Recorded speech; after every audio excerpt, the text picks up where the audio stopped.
Offline છે ઓલું ચાલુ વસુદેવં સુતં દેવં કંસચાણૂરમર્દનં દેવકી પરમાનંદં કૃષ્ણં વંદે જગદ્ગુરુ। બોલો કૃષ્ણ કનૈયા લાલ કી।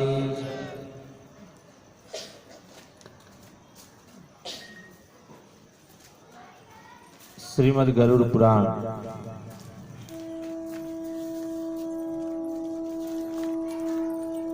અહીંયા આપણે જે સૌ સાંભળવા માટે ઉત્સુક છીએ,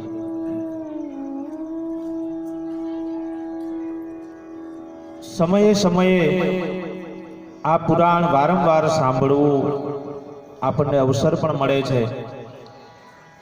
આપણે એને સાંભળ્યા પણ કરીએ છીએ, છતાંય વારંવાર એ સાંભળવું ગમે પણ છે।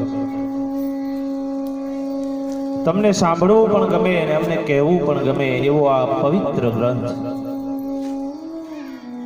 શ્રીમદ ગરુડ પુરાણ।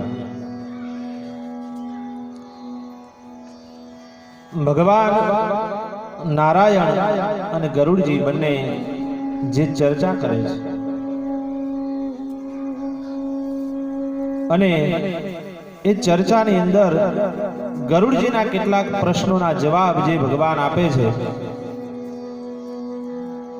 એ પ્રશ્નોના ઉત્તર સ્વરૂપે જે ગ્રંથને વેદવ્યાસજીએ એકત્રીકરણ કરીને ગ્રંથસ્થ કર્યું એનું નામ છે ગરુડ પુરાણ। આમ તો ગરુડ પુરાણ બહુ વિસ્તૃતમાં છે, વિસ્તારથી જોવા જઈએ તો એમાં તમામ પ્રકારના રસોને સમાવી લેવામાં આવે છે। કર્મકાંડની પણ એમાં માહિતી છે, જ્યોતિષની પણ એમાં માહિતી છે, આપણા રીત રિવાજોની પણ એમાં માહિતી છે। પણ આ 3 દિવસની અંદર જો આ ગ્રંથને સમજવો હોય તો એમાંથી પણ થોડો રસ કાઢી અને સીધો રસ પી લેવાની વાત છે। એટલે એના સાર રૂપે જે અહીંયા ટૂંકમાં જે એને કરવામાં આવ્યો છે એના 17 અધ્યાય છે। 17 અધ્યાય વાળું આ ગરુડ પુરાણ આપણે આ પઠન કરી રહ્યા છીએ।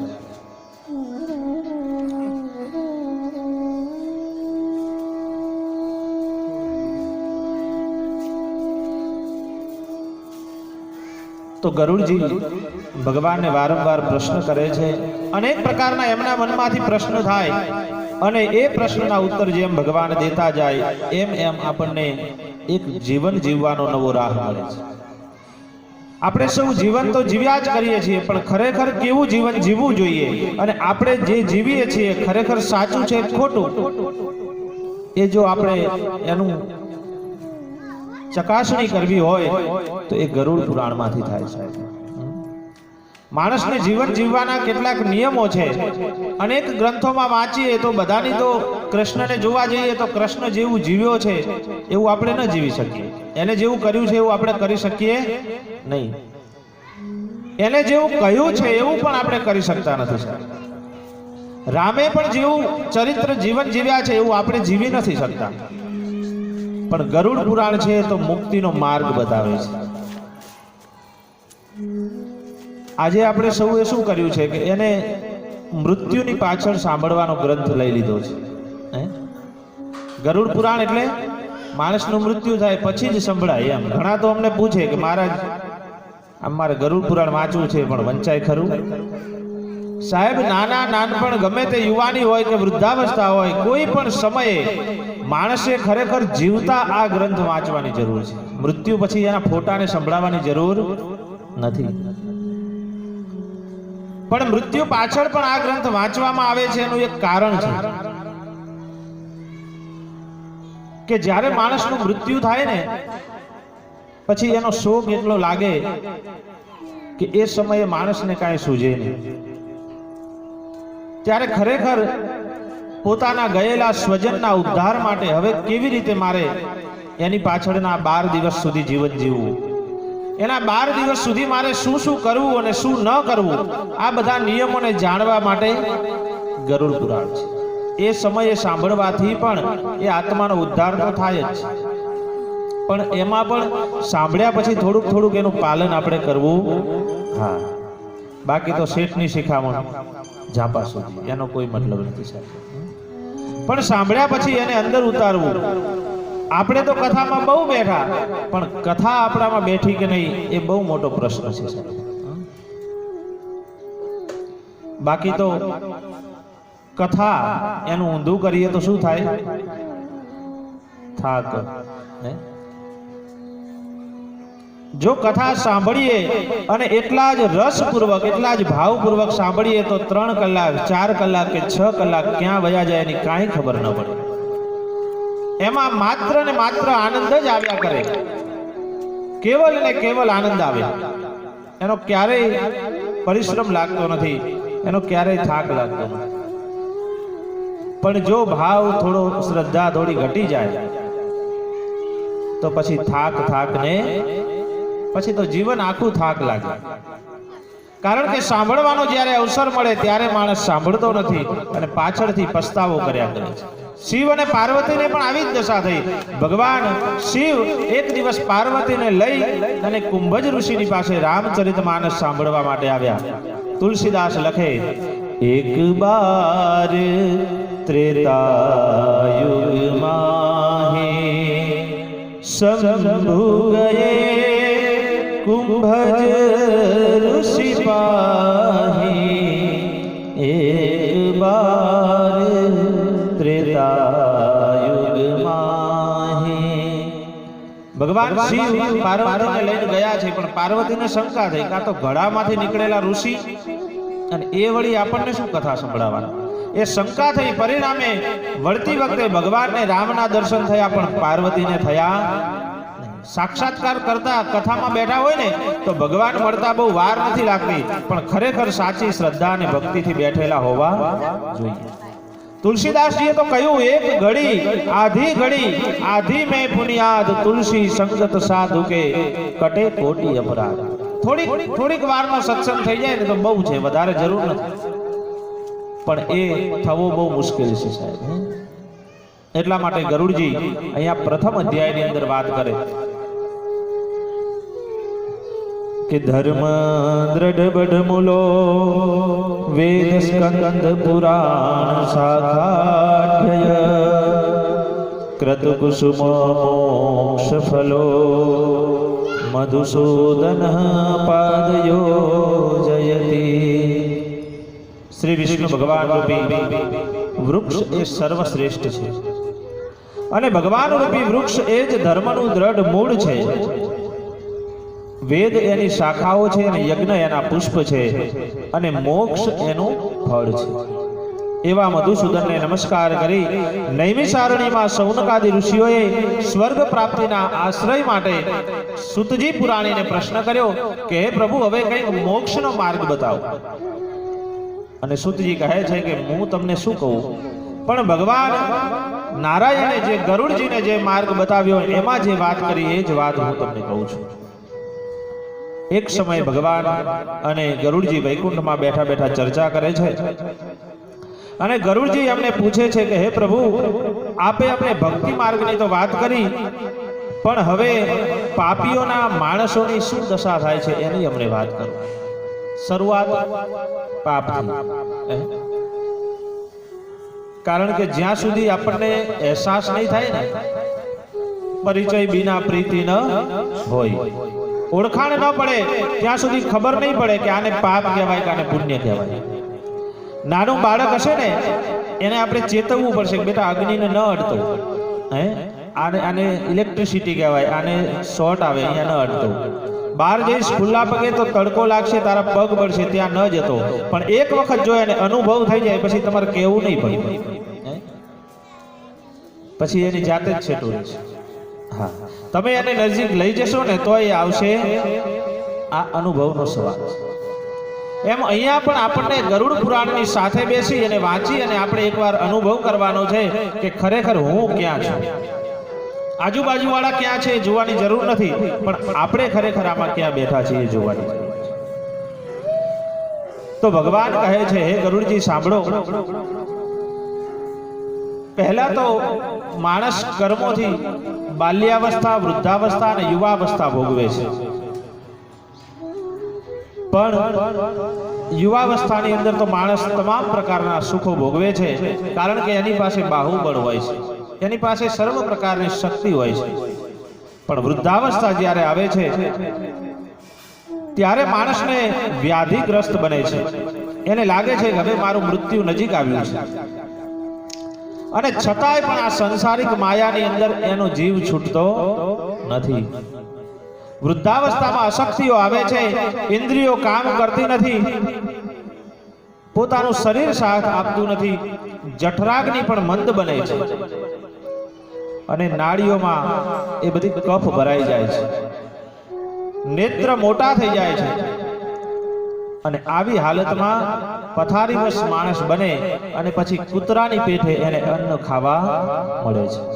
હા, જ્યારે માણસ યુવાન હોય ને ત્યારે એની રાહ જોવાતી હોય, હમણાં આવે ને પછી સાથે જમીએ. પણ એ જ માણસ જ્યારે માંદગીમાં સપડાય, વૃદ્ધ બને, પછી એને ખાધું, કેટલું ખાધું, ક્યાં ખાધું, કાંઈ ખબર નથી હોતી. બસ એક થાળી મૂકી દેવાની, જમી લે એટલે લઈ લે. પછી એને કોઈ આગ્રહ ન કરે, પછી એને કોઈ ભાવ્યું કે ન ભાવ્યું, કેવી રસોઈ થઈ, શું થયું, કોઈ પૂછે નહીં. પરિણામ કૂતરાની માફક અન્ન ખાવા. ભગવાન બોલે છે. અને આ સમયે આ વૃદ્ધ વ્યક્તિને યમના દૂતો દેખાય છે. અને યમના દૂતો કેવા છે તો કે શિયાળ જેવા એ નેત્રવાળા, મોટા મોટા દાંતવાળા, મોટા મોટા શિંગડાવાળા, વિશાળ નખ જેને ધરાવેલા છે.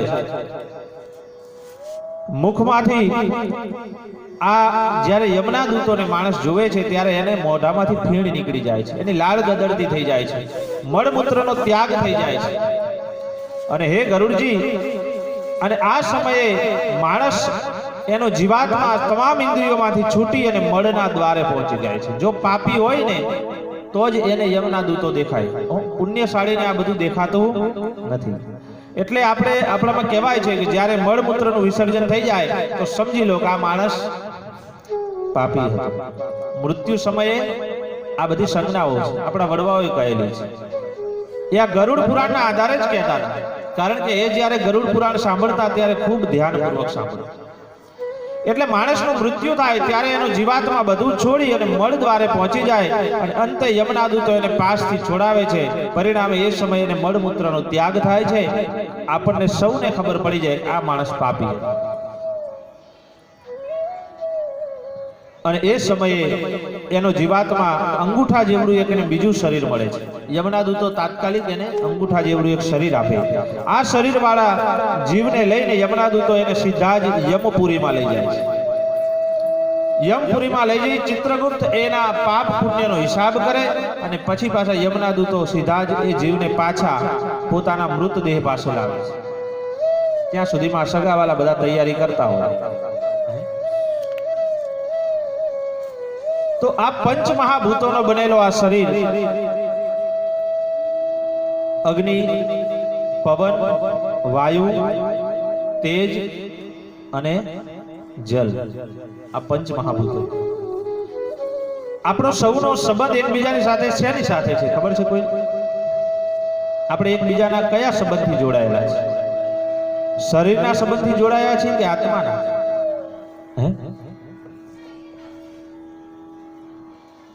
આપણે જાણતા નથી, પણ છતાંય જાણે અજાણે સાહેબ આપણે સૌ એકબીજાના આત્મા સાથે જોડાયેલા છે.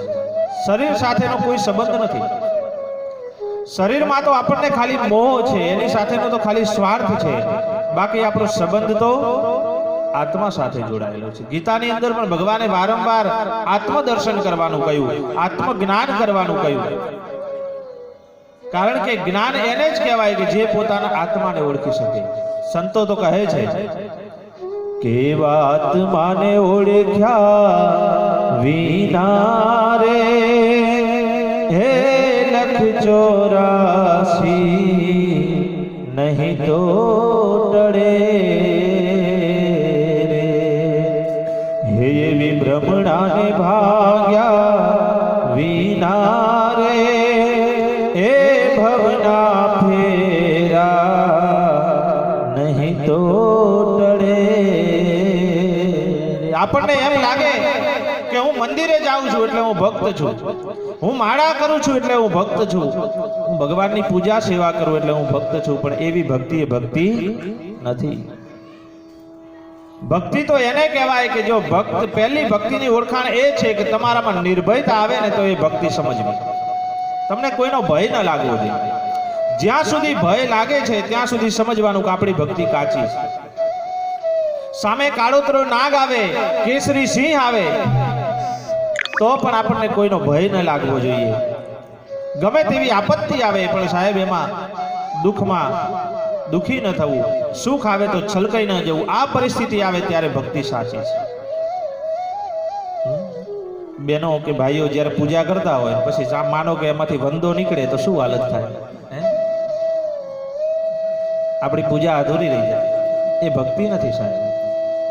એટલા માટે ઓળખાણ આપતા હજી સંતો આગળ કહે છે કે વો હંસલો ને બગલો રે એ રંગે રૂપે એક તો છે જી એ તો એના આહાર થકી ઓળખાય રે એ વાત માને ઓળખ્યા વિના રે હે 184 નહીં તો ટળે. બે સરખા જ લાગે, કઈ ફેર નહીં. ઓલાને ચાંદલો કરો તો એવો જ લાગે, નાને ચાંદલો કરો તો એવો લાગે. ઢીલા ટપકાથી ઓળખાણ ન પડે સાહેબ. હે આમ ન ખબર પડે, પણ જ્યારે એનો સ્વભાવ, જ્યારે અંત આમ પરિસ્થિતિ નજીક આવે ત્યારે એનો સ્વભાવ દેખાય. વીછીને તમે બહાર મૂકો ને તો એ ડંખ મારે મારે ને એનો સ્વભાવ નહીં છોડે. એક ગામની અંદર 2-3 જણા અંગ્રેજી ભણીને આવ્યા અને એટલું બધું ઇંગ્લિશ બોલે, આમ તૈયાર થઈને આવ્યા, થોડા કલર કરાવીને આવ્યા વાળને એવું બધું. એટલે કોકને એમ થયું કે આ તો ફોરેનર જ આવ્યા છે. પણ 2-3 જણા જે ઘરડાઓ હતા ને ઓળખી ગયા, તો આ તો કે આપણા ગામનો જ છે ભાઈ. પણ ઓલો માને નહીં ભાઈઓ, એ તો અમે તો બહારથી જ આવ્યા છીએ, થેન્ક યુ, સોરી, ઓકે ને એવા 2-4 શબ્દ શીખી લીધેલા. જે કંઈ પૂછે એકના એક જ ઇંગ્લિશ સિવાય બીજી કઈ વાત નહીં. એટલે ઓલા કાકાએ કીધું કે એમ નહીં ઓળખાય. ઓલા બધા ગુજરાતીમાં પ્રશ્ન કરે પણ જવાબ ના આપે. એટલે કે હવે આમને સાચું બોલાવવા માટે શું કરવું? તો કે એક કામ કરો, આમને લીમડે બાંધો અને પછી મારો. અને ખરેખર એવું કર્યું, જ્યાં ધોકા વાગવા લાગ્યા ત્યાં પરફેક્ટ ગુજરાતી આવી ગયું. ઓ માં મરી ગયા, ઓ બાપા મરી ગયા. હે આ મૂળ જે સ્વભાવ છે સાહેબ, એ તો પરિસ્થિતિ આવે ત્યારે જ ઓળખાણ પડે, ત્યાં સુધી તો કંઈ ખબર પડતી નથી. માણસની ઓળખાણ એ સમયે થાય. એટલે કહે છે કે એવા સમયે જ આપણને સાચી ખબર પડે. આ ગરુડ પુરાણ સાંભળીએ તો જ પરિસ્થિતિની ખબર પડે કે આપણે ખરેખર ક્યાં છે. ભક્તિ આપણે જે કરીએ છીએ ખરેખર સાચી છે ખોટી છે. એટલે જે પાપી માણસ છે એને યમના દૂતો દેખાય છે. યમના દૂતો એને માર્ગ ઉપર લઈ જાય છે, પાછા લાવે છે. એના શરીરની પાસે જ્યારે લાવે ત્યારે એ જીવાત્માને એમ થાય કે હવે હું ફરીથી આ શરીરની અંદર પ્રવેશ કરું. અને એ માર્ગ જ્યારે જોઈને આવ્યો હોય છે ને ત્યારે એને ખબર પડે છે કે હવે આ માર્ગમાં દુઃખ કેટલું છે. એટલે એને એમ થાય કે હવે એક વખત જો એક ક્ષણ માટે પણ મને આ શરીરમાં પ્રવેશ કરવા દે ને તો આ લાખો રૂપિયાની પ્રોપર્ટી જેટલી ભેગી કરી છે ને બધી દાનમાં દઈ દઉં, બધાનું દાન કરી દઉં, ધર્મ કરી લઉં, પુણ્ય કરી લઉં, થોડીક વાર પણ જો મને અવસર મળે તો. પણ આ અવસર એને ફરી વાર પ્રાપ્ત થતો નથી. અંદર પ્રવેશ કરવાનો એ બહુ પ્રયત્ન કરે, પણ યમના દૂતો એને પ્રવેશ કરવા દેતા નથી.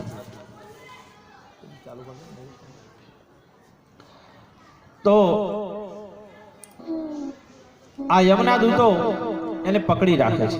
જીવાત્માને પસ્તાવો થાય છે કે હવે હું કંઈક કહું મારા દીકરાઓને કે ખરેખર મારી પાછળ પણ કંઈક કરજો અને તમે આવું જીવન જીવજો, પણ એને અવસર મળતો નથી. અને આપણા બહેનો બહુ જૂના ગીતો પ્રમાણે કે ઢોલીડા તો ઢબક્યા લાડી, ચાલો આપને દેશ રે, એ ઘડી ગયો ભાર્યો તો માંગુ દાદા પાસે શીખ રે. હવે થોડીક વાર જો યમના દૂતોને જીવ કર કરે છે, મને થોડોક અવસર આપો તો દાન ધર્મ પુણ્ય કરી લઉં, પણ કે હવે તારો અવસર વીતી ગયો છે. યમના દૂતો એને મારે છે અને પછી યમના દૂતો એને પાછો લઈ આવે છે. ત્યારે જીવાત્મા અંદર પ્રવેશવાનો પ્રયત્ન કરે, પણ ત્યારે અંદર પ્રવેશ કરી શકતો નથી. હે ગરુડજી, એ સમયે એ જીવ પોતાના પુત્ર આદિને જોઈ અને અંત સમયે આપેલ પિંડ અને દાનનો જીવ ઉપભોગ કરે છે, તો પણ એ પાપી જીવને તેનાથી તૃપ્તિ થતી નથી. છતાં પણ એના સ્નેહીઓને એનું શ્રાદ્ધ કરવું જોઈએ. જો એમ શ્રાદ્ધ કરવામાં ન આવે તો જીવ પિશાચ રૂપે દુઃખથી પીડાતો ઘણો સમય ભમ્યા કરે છે. પાપીઓને એ પાપોને તે ભોગવે છે, અને આથી કરી અને એના વંશજો એની પાછળ પુણ્ય શ્રાદ્ધ આદિ ક્રિયાઓ એની પાછળ કરવી જોઈએ. 10 દિવસ સુધી એના પિંડદાન કરવું. આપેલ પિંડના 4 ભાગ થાય છે અને 2 ભાગથી જીવને મળે છે અને એક નવો દેહ પુષ્ટ થાય છે. ત્રીજો ભાગ યમના દૂતોને મળે છે અને ચોથા ભાગથી પ્રેત જીવન દેહ પામે છે. આ જે એક પિંડ 10 દિવસ સુધી આપીએ ને, આપણે હવે એવું નથી કરતા. આપણે તો નદી કિનારે 1 દિવસ જઈએ છીએ, 10માનું અને 11માનું 2 શ્રાદ્ધ એક દિવસે કરીએ છીએ. બાકી ખરેખર રોજ નદી કિનારે જવું જોઈએ અને એક પિંડનું દાન કરવું જોઈએ. આ રીતે કરવાથી એને એક નવો દેહ મળે છે, કારણ કે ખરેખર જે સાચો દેહ હતો ને એ તો આપણે સળગાવી દીધો. આપણો સંબંધ તો માત્ર આત્માની સાથે જ હતો સાહેબ, દેહ સાથે નહોતો. ખરેખર જો આત્મા સાથે સંબંધ ન હોત અને શરીર સાથે સંબંધ હોત તો માણસ મૃત્યુ પામે તો આપણે એનો દેહ સળગાવી ન દે. તંદુરસ્ત માણસ હોય અને છતાંય એનું મૃત્યુ થાય તો એ દેહને આપણે સાચવી રાખે. શરીર તો સૌને ગમે છે, એને તો કઈ થયું નથી, તોય પણ જો ગમે તેવો તંદુરસ્ત હોય, ગમે તેવો નાનો હોય કે મોટો હોય, પણ જ્યારે એનું મૃત્યુ થાય ત્યારે સૌથી પહેલા એમાંથી આત્મ તત્વ નીકળે છે, તેજ તત્વ. અને આપણો સૌનો સંબંધ એની સાથે જ હતો. બાકીના 4 તત્વ છે એની સાથે આપણે કોઈ સંબંધ નહીં. એ તો ખાલી સ્વાર્થનો સંબંધ હતો. બાકી 4 તો એમનામ પડ્યા રહે છે, પણ એ જ્યારે પડ્યા રહે છે ત્યારે પછી એને કોઈ સ્પર્શ કરવા પણ માંગતું છેટા રહે છે ભાઈ. અને બહુ ઉતાવળ કરે એને કાઢી જવાની. હવે ભાઈ બધા રુદન તો કર્યા કરે કે મારા બાપા વયા ગયા, મારો દીકરો ગયો, મારી દીકરી ગઈ, મારી માં ગઈ, બધા રડ્યા કરે. પણ માનો કે એ દેહ નનામી સાથે બાંધેલો છે અને બધા બહુ રુદન કરે છે ને યમના દૂતો કદાચ એને થોડીક પરમિશન આપે અને એ મળદું બેઠું થાય તો આપણી હાલત શું થાય? જે લોકો રડતા હોય ને એ કોઈ અહીંયા ઊભું રહે સોસાયટીની બહાર. આવો સ્વાર્થી આપણો સંબંધ છે. ખાલી લોક દર્શન માટે આપણે બધા રડ્યા કરીએ છીએ, બાકી મૂળ તત્વ તો આપણે કોઈ પછી એને સ્વીકારતા. બધા જાણે જ છે કે હવે પાછા નથી આવવાના, પાછા આવે તોય કોઈ એનો સ્વીકાર કરતું નથી. ખાલી બોલાવ્યા કરે કે હવે તમે પાછા આવો, પાછા આવો, પાછા આવો. પણ જો પાછા આવી જાય તો એનો એ પાછો દૂર પહેલો જ ભાગે. શરીર સાથે સંબંધ નથી, આત્મા સાથે સંબંધ છે. અને એ આત્મા જ્યારે દુખી થાય છે એ આત્માને મુક્તિ મેળવવા માટે આ 12 દિવસનું શ્રાદ્ધ કરવું છે. એક ઉત્તમ પ્રકારે કેવી રીતે કરવું એ જાણવા માટે, કારણ કે રીત રિવાજો એટલા બધા હોય છે ને, એમાં મૂળ ગ્રંથની વાત તો કઈ દેખાતી જ નથી. ગામડે ગામડે ઓલી 12 ગૌએ બોલી બદલે તરુવર બદલે શાખા, આ એવી વાત છે. ક્યાંક ક્યાંક 5 જણાએ જો ખોટું કરી લીધું એટલે એ આપણો રિવાજ બની ગયો, પછી બધા આખી જિંદગી ખોટું જ કર્યા કરે, પછી એમાં કઈ સુધારો આવે? પછી મહારાજ કહે ને કે આમ ના હોય આમ હોય, તો કે તમારે એમ હોય પણ મહારાજ અમારે તો આમ જ હોય.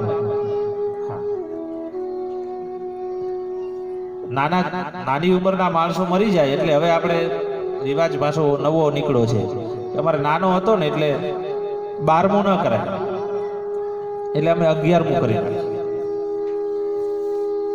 12મું ન કરાય, 13મું ન કરાય, એટલે એનો મતલબ છે કે એની પાછળ જમણવાર જે મોટો ભવ્ય પ્રસંગ કરીએ છીએ એ ન કરાય. કોઈ લોકો એનાથી મોટા હોય જમે નહીં એટલે ખાલી જમણવાર ન કરાય, બાકી વિધિ તો એની 12મા અને 13મા જ દિવસે થાય, એમાં કઈ ફેરફાર થાય? એ વિધિ તમે 11મા દિવસે કરો તો કઈ ચાલે નહીં. એ વિધિ તો માત્ર ને માત્ર 12મા દિવસે, કારણ કે જીવાત્મા તો આપણી સાથે 12 દિવસ સુધી આપણા ખોરડે જ બેઠી રહેશે. હવે 11મા દિવસે તમે એને ધક્કા મારીને કાઢો તો એક દિવસ એનો બાકી છે, ક્યાં જશે? 12 દિવસ સુધી તો યમના દૂતોએ એને આપણા ખોરડે રહેવાનું જ કીધું છે. 12મા દિવસે જ લેવા આવશે. 12 દિવસ સુધી અહીંયા બેસવાનું, 11મા દિવસે આપણે એને કાઢી મૂક્યો તો જશે ક્યાં? એક દિવસ એનું શું થાય? જીવાત્મા તો 12 દિવસ રહે છે. 12મા દિવસે જ સપિંડીકરણ શ્રાદ્ધ થાય, 13મા દિવસે એનું સૈયાદાન થાય અને એ જીવાત્મા એની સાથે અહીંથી વિદાય લે છે. પણ હવે આ બધી અંધશ્રદ્ધાઓ, મૂળ ગ્રંથ એક બાજુ રહી ગયો અને આ બધી અંધશ્રદ્ધાઓ વ્યાપ્ત બની છે. એ બધું ન બને એટલે આપણા ઘરડાઓએ આ સમયે ગરુડ પુરાણ સાંભળવાનો નિયમ લીધો છે. કોઈને પૂછવાની જરૂર નહીં. અમારે મોટાને પૂછવું, નાનાને પૂછવું, કોઈને નહીં પૂછવાનું. આ ગ્રંથને પૂછો એટલે બધા જ નિયમો કહી દેશે. પણ કયા પછી એનું અનુસરણ કરવું છે? આ પિંડના 4 ભાગ પડે છે. 2 ભાગ એ જીવાત્મા લે છે, ત્રીજો યમના દૂતો લે છે અને ચોથાથી એને દેહ પુષ્ટિ મળે છે. 10 દિવસ સુધી આપણે જે પિંડ દાન કરીએ છીએ, એક બાળક હોય ને, બાળકનો જીવ પહેલા જ મહિનાથી માના ગર્ભમાં આવી જાય, પણ જન્મ ધારણ 10મે મહિને કરે છે. આ 10 મહિના સુધી બાળક ગર્ભમાં રહે છે. ગર્ભની અંદર એનો ધીમે ધીમે ધીમે એનો વિકાસ થાય. સીધું પહેલા જ મહિને આખું બાળકનું શરીર ન બની જાય, પણ પહેલા મહિને માત્ર મસ્તક બને. બીજા મહિનાના એનો ડોક અને ખભો બને, ત્રીજા મહિને હાથ પગ બને, ચોથા મહિને એનું ઉદર બને. આમ ધીમે ધીમે ધીમે એનું શરીરનો વિકાસ થતો જાય. 9 મહિના થાય એટલે સંપૂર્ણ બાળક બને અને 10મો મહિનો થાય ત્યારે એને ભૂખ તરસનું ભાન થાય. ત્યાં સુધી એને ખબર નથી પડતી ભૂખ તરસ શું છે, એને ખબર નથી પડતી. પણ 10મા મહિને એને ભૂખ તરસનું ભાન થાય. માના ઉદરની અંદર એક પાટું મારે, લાત મારે અને લાતના બળના પ્રભાવે થઈ અને બહાર નીકળી જાય, એને આપણે પ્રસૂતિ કહીએ છીએ. 10મા મહિને થાય. 9 મહિના સુધી એનો એક એક અંગનો વિકાસ થતો જાય. એમ આ 10 પિંડ મૂકીએ છીએ. એમાં પહેલા દિવસના પિંડથી એનું મસ્તક બને, બીજા દિવસના પિંડથી એની ડોક અને ખભા બને છે, ત્રીજા દિવસના પિંડથી એની છાતી બને છે, ચોથા દિવસના પિંડથી બરડો બને છે, 5મા દિવસના પિંડથી નાભી બને છે, 6ઠા દિવસના પિંડથી કેડ અને ગુપ્ત સ્થાન બને છે, 7મા દિવસના પિંડથી નાડીઓ બને છે, 8મા દિવસના પિંડથી અને 9મા દિવસના પિંડથી જાંગ અને પગ બને છે, 8મા મહિનાના પિંડથી આંગળીઓ અને એ બધું બને છે. નખ આવે, રૂવાડા આવે, શરીર વાળું આવે અને 10મા મહિને એને ભૂખ તરસનું ભાન થાય અને એટલે એની પાછળ આપણે 10મા પછી શ્રાદ્ધ કરવાની શરૂઆત કરીએ છીએ. હવે આ 10 મહિના પહેલા આપણું બાળક જેમ 8 મહિને જન્મે તો શું કરવું પડે? કાચની પેટીમાં રાખવું પડે કે નહીં? એમ 2 દિવસ વહેલું જો શ્રાદ્ધ કરી નાખો તો આ કાચની પેટી જેવું જ છે. પેલા જીવાત્માને તો પૂર્ણ એનું શરીર તો બન્યું નથી. એનું શરીર પૂર્ણ જ્યાં સુધી ન બને ત્યાં સુધી અધૂરા માસે, અધૂરા શરીરે એને જો એનું આપણે પૂજન કરીએ તો એનો કોઈ મતલબ રહેતો. સુવાળા પણ બધા વહેલા ઉતારી નાખે, પણ એનો પણ ગરુડ પુરાણમાં નિયમ કીધો છે. બ્રાહ્મણોને 10 દિવસ સુધી સુવાળા લાગે. ક્ષત્રિય હોય તો એને 13 દિવસ સુધી સુવાળા લાગે. વૈશ્ય હોય તો એને 16 દિવસ સુધી લાગે અને શુદ્ર હોય તો એને 1 મહિનાનું સુવાળું. આ જે સૂતક છે ને એ પણ ઋષિ મુનિઓએ બહુ વિચારીને કરેલું છે. આ તો હવે કોરોના આવ્યો ને સાહેબ, એટલે આપણે બધું આ 14 દિવસનું ક્વોરન્ટાઇન સિસ્ટમ લાયા. બાકી આની આ સિસ્ટમ ઋષિ મુનિઓએ ગરુડ પુરાણમાં કેટલા સમયથી લખેલી છે. કારણ કે જે કોઈ માણસનું, આ તો હવે બધું અત્યારે એટેક ને આ બધું તો હવે નીકળ્યું ને હમણાં એક્સિડન્ટ થાય, આ બધું તો હવે થયું. બાકી માણસ પહેલા તો કોઈ ને કોઈ કારણથી રોગ હોય તો મૃત્યુ પામતો, મહારોગ થતા. એટલે એ સમયે માણસના શરીરમાં કોઈ ને કોઈ રોગનું કારણ હોય અને એ ઘરના સગાવાળાઓએ બધા એની સેવા કરી હોય, એના અગ્નિ સંસ્કારે સૌએ એને સ્પર્શ કર્યો હોય, તો આ ઇન્ફેક્શન 14 દિવસમાં જેને લાગ્યું હોય એનો બહાર પડી જાય કે ભાઈ આ માણસને આ તકલીફ છે. એટલે 14 દિવસ સુધી એના પરિવાર સિવાય કોઈ વ્યક્તિ એનું અડેલું ખાતા નહીં. એટલે ઇન્ફેક્શન બીજાને લાગે. આવું ઋષિ મુનિએ ધર્મ સાથે જોડી દીધું. આ ક્વોરન્ટાઇન સિસ્ટમ છે. 12 દિવસ સુધી આપણને અશૌચ લાગે છે. કોઈને સ્પર્શ ન કરવો, સ્પર્શ કરેલું ખાવું પીવું નહીં. આપણે સૌએ ભગવાનને પણ સ્પર્શ ન કરવો. આ બધા અશૌચ એના કારણે લગાડ્યા છે. તો આ 12 દિવસનું સૂતક આપણે હવે બધા સૌ સામૂહિક 12 દિવસનું કરી નાખ્યું. તો 16 દિવસનું આપણને સૂતક લાગે.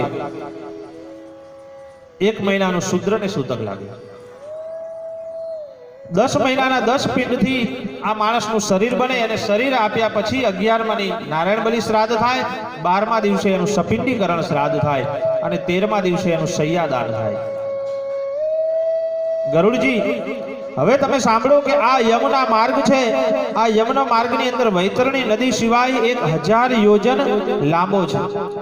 આ પ્રેત નિત્ય 200 યોજનનો માર્ગ કાપે છે. આમ રાત દિવસ ગણતા એને 16 નગર વટાવતા 47 દિવસ થાય છે. 47 દિવસ થાય એટલે ત્રિપાક્ષિક શ્રાદ્ધ આવે. આપણે વર્ષી વાળવાનું કહીએ છીએ ને, ક્યારે વાળીએ છીએ હવે ખબર છે? 12મા દિવસે ભેગી. બાકી વર્ષીનું નામ જ છે વર્ષી. 1 વર્ષ પૂર્ણ થાય ત્યારે જ વર્ષી બને. 1 વર્ષ પૂર્ણ થાય ત્યારે જ વર્ષી બને. ત્યાં સુધી આ જીવાત્મા જે ગતિ કરે છે અને એ ગતિની અંદર એને માર્ગની અંદર જેટલી જેટલી તકલીફો પડે, ગરુડ પુરાણની અંદર લખેલું છે કે દરરોજ 200 યોજનનો માર્ગ કાપે. રાત અને દિવસ રોજ 200 યોજનનો માર્ગ કાપે. આમ કાપતા કાપતા એને જ્યારે યમુના માર્ગમાં પહોંચતા પહોંચતા એને 47 દિવસ લાગી જાય. 47 દિવસ પછી આ 14 નગર છે. સૌમ્યપુર, સોણીપુર, નાગેન્દ્ર ભવન, ગંધર્વ, શૈલગ્રામ, કુરપુર, વિચિત્ર ભવન, ભવાપદ, દુખદ, નાનાકંદપુર, સુપ્ત ભવન, રૌદ્રનગર, પર્યોવરણ ભવન, સીતાઢ્ય અને બહુભીતિ. આ 16 નગર છે. આ યમપાશની અંદર બંધાયેલો આ રોતો રોતો ઢસડાતો આ જીવાત્મા યમપુરીની અંદર જાય છે. બીજા અધ્યાયની અંદર ગરુડજી ભગવાનને પ્રશ્ન કરે છે કે હે કેશવ, આ યમલોકનો માર્ગ કેટલો દુઃખદાયી છે એ મને કહી સંભળાવો. ભગવાન કહે છે, હે ગરુડજી સાંભળો, આ યમલોકનો માર્ગ છે ને એ તો અત્યંત દુઃખદાયી છે. એને સાંભળશો તો તમે થરથર ધ્રુજવા લાગશો. આ યમુના માર્ગની અંદર 12 સૂર્ય જેવા ખાંગા થાય એવો ધગધગતો અંગારા જેવો તડકો પડે છે. પ્રલય થવાનો હોય એવો વરસાદ પડે છે. યમુના માર્ગે જતા જતા કાંટા વાગે છે, કાંકરા વાગે છે, ગોખરું વાગે છે. ધગધગતા અંગારાઓની ઉપર ચાલવું પડે છે. વીછી કરડે છે, સર્પનો દંશ લાગે છે, અગ્નિ એને દજાડે છે. અને આવા વિસ્તારની અંદર ફેલાયેલું આવું વન, એની અંદર ઘુવડ અને મધમાખીઓ, કાગડા અને મોટા મોટા ઠાસ આવેલા હોય છે. નિરંતર આવા દાવાનળ સળગ્યા કરે છે અને અહીંથી પસાર થતા થતા આ પ્રેતને ઘણું બધું દુઃખ પડે છે. ધારદાર પાંદડાથી એનું શરીર ઘવાતું જાય છે અને એનું છેદાતું જાય છે. કોઈક વખત અંધકૂપની અંદર તો કોઈક વખત પર્વત ઉપરથી એક ગબડી પડે છે અને બહુ પરિણામે દુઃખ થાય છે. યમલોક જવાના માર્ગની અંદર રક્ત, પરુ અને આ બધાથી ભરેલી 1000 યોજન લાંબી વૈતરણી નદી આવે છે. 100 યોજન લાંબી વૈતરણી નદી આવે છે અને આ નદીની મોટા હાડકાવાળી ભેખડો છે, માંસનું કીચડ અને વાડ શેવાળ રૂપી છે. આ નદીઓની આસપાસ મોટા મગર, સોય જેવા અણીવાળા કીડાઓ અને વ્રજ જેવી ચાંચવાળી ગરોળીઓ, આ કાગડાઓ, સર્પો, વીંછીઓ આ બધા હોય છે. હવે આ વૈતરણી નદી છે ને એના પણ બે સ્વરૂપ છે મારી બુદ્ધિ પ્રમાણે. વૈતરણી નદી તો દરેકના માર્ગમાં આવે, પાપ કર્યું હોય તો પણ આવે અને પુણ્ય કર્યું હોય તો પણ આવે. પણ પાપ કર્યું હોય તો વૈતરણી નદીનું સ્વરૂપ બદલાઈ જાય છે. એમાં આ બધું મેં જે કહ્યું એ પ્રમાણે આવે. પણ જો પુણ્ય કર્યું હોય ને તો એ જ વૈતરણી નદી 7 સમુદ્ર કયા છે, પંચામૃત રૂપી નદી છે. દહીં, દૂધ, ઘી, મધ અને સાકર જેવી લાગે, એટલી પવિત્ર બની જાય કે એમાંથી પસાર થતા એ જીવાત્માને કાંઈ ખબર પડે. એટલા માટે આપણે જ્યારે પિંડને વેરીએ છીએ અને પછી એ પિંડને બીજાની સાથે ભેળવીએ છીએ તો એ પિંડ અહીંથી વૈતરણી નદી પાર કરી સામા કિનારે જઈ પિતૃઓને જ્યારે મળે છે એ બંનેની વચ્ચે આપણે પંચામૃત ભેળવીએ છીએ. કારણ કે વૈતરણી નદી અને પંચામૃત રૂપી લાગે, એટલી પવિત્ર લાગે, એટલી હળવી લાગે. એટલા માટે એ બે પિંડની વચ્ચે પંચામૃત મૂકી અને પિંડને ભેળવવામાં આવે છે. આપણે સૌ આશા રાખીએ કે અમારો જીવાત્મા અહીંથી ગયો છે, દુઃખી ન થાય, એટલા માટે ગરુડ પુરાણ સાંભળતા રહીએ. તો ભગવાન કહે છે કે આમ જે મારો જીવાત્મા છે એને એ સમયે ભાન થાય છે કે મોટા પુણ્યના બળે મને મનુષ્ય અવતાર મળ્યો હતો, પણ આ જીવનમાં મેં કાંઈ કર્યું નહીં. મનુષ્ય અવતાર એક જ એવો અવતાર છે હો ભાઈ કે જેમાં આપણને ખરેખર કંઈક કર્મ કરવાનો અવસર મળે. બાકી 83,99,999 અવતાર બધા મળે પણ એમાં કાંઈ આપણે કર્મ કરી શકીએ એમાં તો આ કર્મ જે મનુષ્ય અવતારમાં જેવું કર્યું ને એ બધા કર્મના ભાગ ભોગવવાના છે અને એના જ પરિણામે એ પ્રકારે કર્મના બંધનમાં બંધાવાના છે. નવું જો કંઈક કર્મનું બેલેન્સ બનાવવું હોય તો આ મનુષ્ય અવતાર એક જ છે. કારણ કે દરેક અવતારની અંદર ભગવાને દરેકને કંઈક ને કંઈક માઇનસ પોઈન્ટ આપ્યા છે. તમે જુઓ, ગાય હોય, ભેંસ હોય, બિલાડી, કૂતરો, ગમે તે, એને શંકર ભગવાનના મંદિરે જઈને લોટો ચડાવવો હોય તો ચડાવી શકે? એને ભગવાનનું ભજન કરવું છે, એને હાથમાં માળા લઈને બેરખો જપવો છે, કાંઈ ન કરી શકે. કારણ કે બધું જ દીધું છે પણ છતાંય ભગવાને એક વાચા અને હાથ અને પગ આ 3 વસ્તુ તો મનુષ્યને સ્પેશિયલ આપ્યા છે અને એના વડે જ આપણે કર્મ કરીએ છીએ. આ કર્મના બંધન મનુષ્ય યોનિમાં થાય અને પછી આ યોનિમાં જેવા કર્મ કર્યા એવા બધી પાછળની યોનિમાં ભોગવવા. તમે જો 2 કૂતરા હોય ને, એક કૂતરો એવી સોસાયટીમાં જન્મ ધારણ કરે કે જ્યાં બાપા જમી લે પછી એની પત્ની જમવા બેસે અને એ તપેલી ઘસીને ખાઈ જતી હોય, ઉટકવાની બહુ લગભગ જરૂર ન પડે. એટલે એમાં કૂતરાના ભાગનું તો કાંઈ જાય. એવી સોસાયટીનો એક કૂતરો બને અને બીજો કૂતરો એવો બને કે જેને સાચવવા માટે શેઠિયાએ 4 માણસો રાખ્યા. એનું નાવાનું સ્પેશિયલ શેમ્પુ હોય, એને સુવા માટે સ્પેશિયલ બેડ હોય, એને ફરવા માટે એની અલગ ગાડી હોય. 2 કૂતરા જ છે, નામ બેનું કૂતરો જ કહેવાય.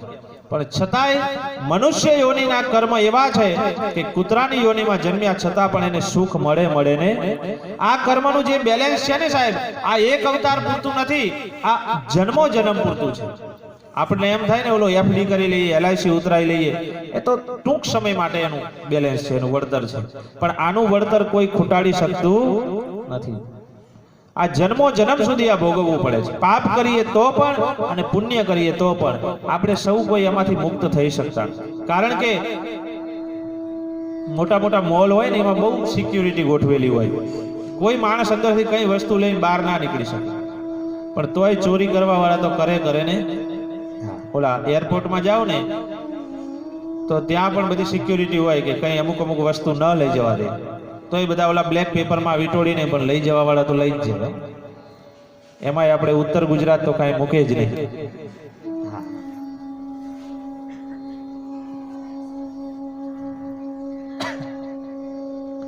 પણ ભગવાને એવી સિક્યુરિટી ગોઠવી છે કે એમાં કોઈ ચોરી કરી શકતું.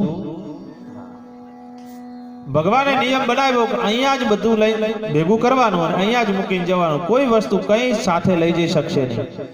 Short and sweet.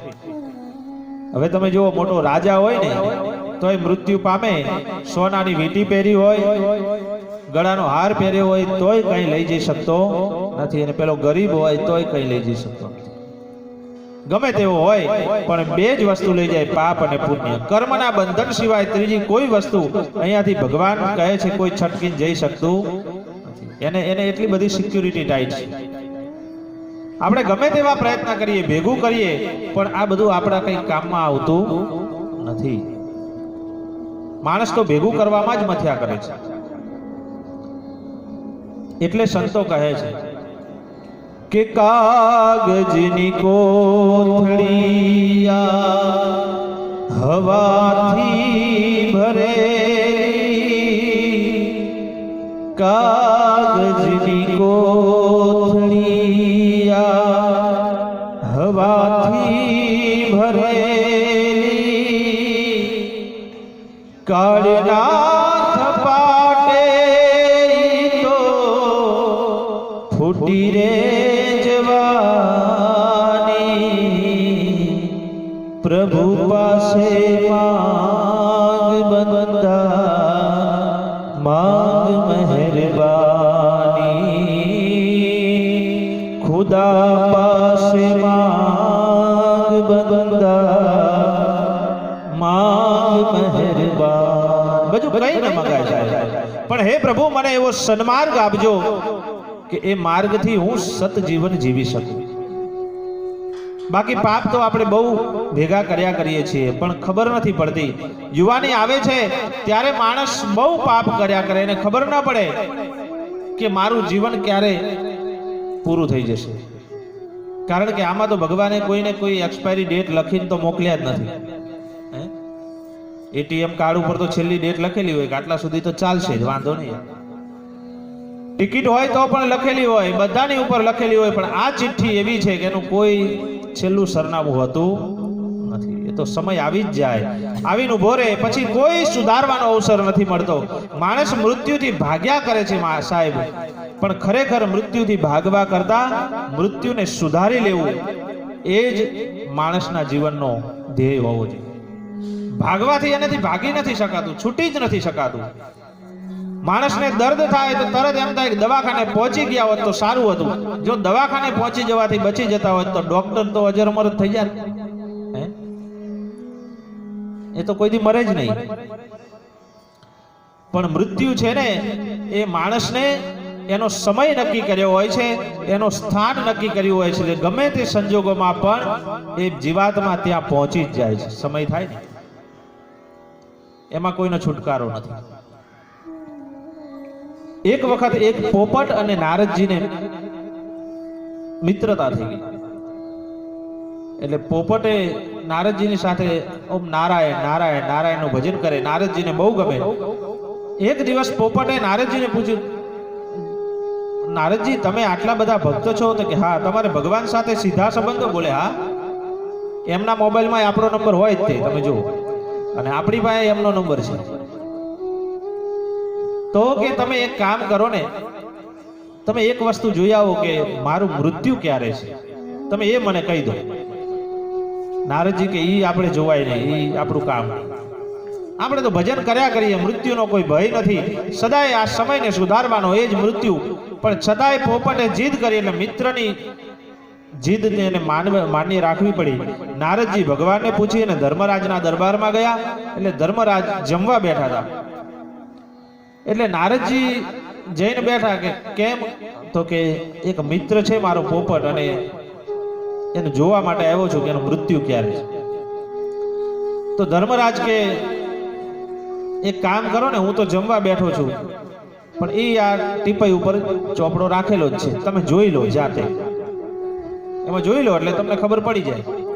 નારદજીએ ચોપડો ખોલ્યો, એમાં વાંચ્યું તો એમાં લખેલું હતું કે ખરેખર આ પોપટનો કોઈ મૃત્યુનો સમય નથી, પણ જો આ ધર્મરાજના દરબારમાં આવી અને આ મૃત્યુનો ચોપડો નારદજી ખોલે અને એ વાંચે તો પેલા પોપટનું મૃત્યુ થાય.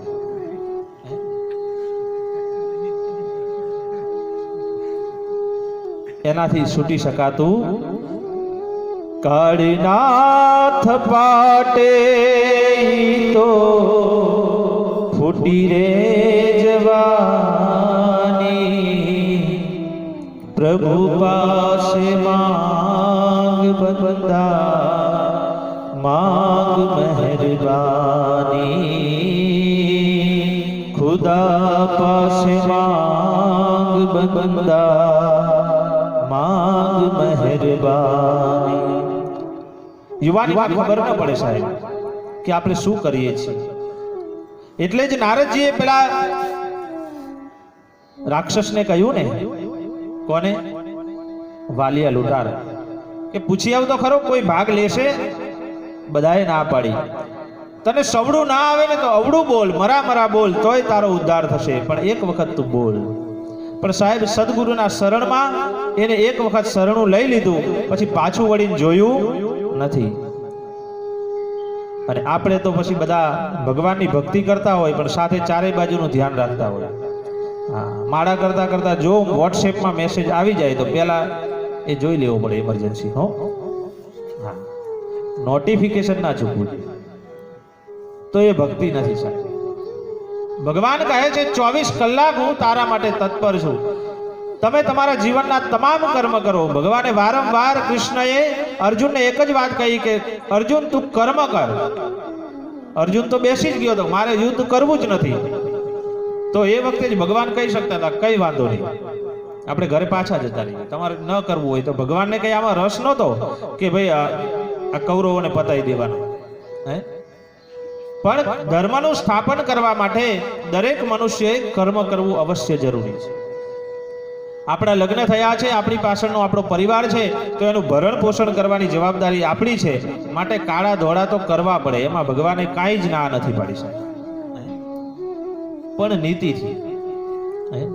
કંઈક મહેનત તો કરવી પડે. 24 કલાકમાંથી જેટલી થાય એટલી મહેનત કરો, જેટલો બને એટલો રૂપિયો કમાવો, એમાં ભગવાન ક્યાંય ના નથી પાડતા. પણ એ બધાનું ભરણ પોષણ કરતા, એ બધાનું પાલન પોષણ કરતા. સાંજે ઘેર આવો, એમને ફરવા જવું હોય તો લઈ જાઓ, તમારે TV serial picture WhatsApp mobile જે જોવું હોય જોઈ લો, બધું જ કરતા. ભગવાન કહે છે જો તમારી પાસે થોડોક સમય વધે, ક્યાંક તમને એવું લાગે કે હું 5 મિનિટ માટે નવડો છું, તે 5 મિનિટ માટે સાહેબ હરિભજન કરજો. વધારે જરૂર નથી. 24 કલાક ભગવાન કહેતા જ નથી કે મારું ભજન કરો. સંસારમાં સરસો રહે, મન રહે મારી પાસ, અર્જુન એ નરને જાણજે મારો દાસ. સંસારના કામ તો કરવા જ પડશે. બધા સંન્યાસી બની જાય તો આ સંસાર ચાલશે? હા.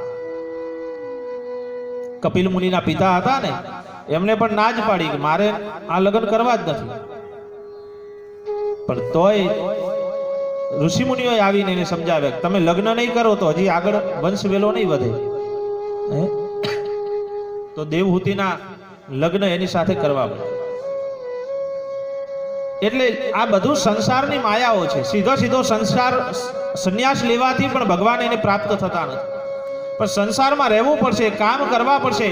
સાહેબ આખા દિવસમાં તમને સમય ન મળે, તમને એટલો બધો થાક લાગ્યો હોય ને વિશ્રામ મળે ત્યારે વિશ્રામ કરો, તોય ભગવાનનું ભજન ન કરો. ત્યાં સુધી પણ ભગવાન છૂટ આપે છે. પણ ક્યારેક એવો સમય આવે કે અડધીક રાત્રે આપણે જાગી જઈએ અને જાગ્યા પછી થોડીક વાર માટે ઊંઘ ન આવે, એવા સમયે જાગતા જાગતા જો ભગવાનનું નામ લઈ લઈએ તો પણ બેડો પાર થઈ જાય. દિવસમાં થોડીક વખત અડધીક રાત્રે જાગી જાઓ અને એ સમયે ઊંઘ ન આવે, એ ઊંઘ આવે ત્યાં સુધીના વચ્ચેના સમયમાં પણ ભગવાન કહે છે એકાંત મળે અને મારું નામ લઈ લેજે, પછી હું 24 કલાક તારું નામ લીધા કરીશ, તારું ભજન હું કરું. જીહવા જપો ન કર જપો, મનખા જપો ન રામ, સુમિરન મેરો હરી કરે અબ મેં કરહું વિશ્રામ. બધા કહે છે ને કે વૃદ્ધાવસ્થામાં જવાય મંદિરે, તો કથા સાંભળવા તો ઘરડા થાવ ત્યારે જવાય, તીર્થધામમાં ઘરડા થાવ ત્યારે જવાય. યુવાનોએ ન જવાય, યુવાનોએ તો ક્યાંક બીજે ફરવા જવાય. મોલમાં જવાય, મંદિરમાં તો વૃદ્ધ વ્યક્તિઓ શોભે. પણ સાહેબ ભગવાન કહે છે કે તમને જેમ સડેલી વસ્તુ નથી ગમતી, તમે ક્યાંક કપડાં લેવા જાઓ, શાકભાજી લેવા જાઓ, કોઈ ખાણીપીણીની વસ્તુ લેવા જાઓ, 17 વખત જોવો છો કે આ બગડેલી સડેલી નથી ને, ક્યાંય ફાટેલી તૂટેલી નથી ને. દરેક રીતે એને ચેક કરીને આપણે લઈએ છીએ, ખરેખર વ્યવસ્થિત છે તો જ એને ગ્રહણ કરીએ છીએ. તો ભગવાન કહે છે તમે મારી પાસે આવો ત્યારે હું તમારે ચારે બાજુથી જોઉં છું. આ ફાટેલા તૂટેલા અને ભાંગેલા તૂટેલા લાકડી લઈને આવો એ મને ગમતા, છતાંય તમારામાં ને મારામાં ફેર એટલો છે કે હું કોઈને પાછો કાઢતો, જેવો આવે એવો હું એને સ્વીકારું છું. પણ ઓળખાણ આપવા માટે ભગવાન એક વખત તો કહે છે કે હું કાંઈ ગાંડો નથી રે, હું કાંઈ હેલો નથી રે, હું કાંઈ ગાંડો નથી રે, હું કાંઈ હેલો નથી રે, કોઈનો છેતર્યો છેતરાય એવો સસ્તો નથી રે, હું કાંઈ હેલો નથી રે. ગરડા થઈએ ને ત્યારે તો ભગવાનના શરણમાં બધા જાય જ છે. કેમ? કારણ કે હવે ભય લાગ્યો છે. પણ ભગવાન કહે છે મને જેમ તમને જેમ તંદુરસ્ત વસ્તુ ગમે છે, તમને જેમ શુદ્ધ વસ્તુ ગમે છે, એમ મને પણ તમે મારી પાસે આવો ને તો એવા સમય આવો કે જ્યારે તમે શુદ્ધ હોય, તમે તંદુરસ્ત હોય, યુવાનીમાં તમારી આંખ નાક કાન બધું કામ કરતું હોય. એવા સમય જો તમે આવીને મારી સેવા કરો તો વૃદ્ધાવસ્થામાં તમારે મારી પાસે આવવાની જરૂર નથી, વૃદ્ધાવસ્થામાં તો હું તમારી પાસે. બોડાણો દર મહિને પૂનમ ભરવા જતો, પણ પછી ખબર પડી કે હવે નથી હલાતું, પગ ભાંગીને બેસી ગયો, હવે આવવું હોય તો તું આવજે સાહેબ. પછી ત્યાંથી ગાડું એમનામ નીકળી જાય. બળદની એને જરૂર નથી, એ બળદ જોડવાની રાહ ન જોવે, એને તો પૂનમ પૂરી થાય, ચંદ્ર અસ્ત થાય એ પહેલા મારે બોડાણાને મળી લેવું છે. એ ભગવાન પછી આપણી સામો આવે છે. વૃદ્ધાવસ્થામાં તો આપણે બેસી જવાનું છે, હવે હરી તારે સંભાળવાનું છે. વૃદ્ધાવસ્થા તો વિશ્રામ કરવાનો સમય છે, એ વખતે ભજન નથી કરવાનું. પણ આપણે જીવનની વ્યાખ્યા બદલી નાખી છે. કામ ધંધો નોકરી આ તો બધું કરતા જઈએ, પણ આ બધું કરતા કરતા પણ ભગવાનનું નામ તો લીધા કરાય. કબીરજી કાપડ જ વેચતા હતા, પણ જે ગ્રાહક આવે એમાં એને હરી દેખાય છે. મારો હરી આવ્યો, હું મારો હરી લઈ જાઉં, હે એમ કરતા કરતા નારાયણ મળે. બાકી વૃદ્ધાવસ્થાની રાહ જોઈએ તો વૃદ્ધાવસ્થા તો હવે તો કોઈને મળતી જ નથી. હા, અને એમાંય થોડુંક બ્યુટી પાર્લર એવું થઈ ગયું, અને થોડુંક આ ઓલું જીમખાના, એટલે તો કોઈને લગભગ ઘરડા થવા દેતું જ નથી. ફેસિલિટી એટલી બધી છે, ઉંમર ગમે તેટલી થઈ હોય પણ દેખાય નહીં, એટલે ત્યાં સુધી નાના નાના જ હોય. એક બેન ડોક્ટર પાસે ગયા, એટલે ડોક્ટરે એમને ઓપરેશન કરવાનું હતું, દવા કરવાની હતી આંખની. એટલે પેલા ડોક્ટરે પૂછ્યું બેન તમારી ઉંમર કેટલી?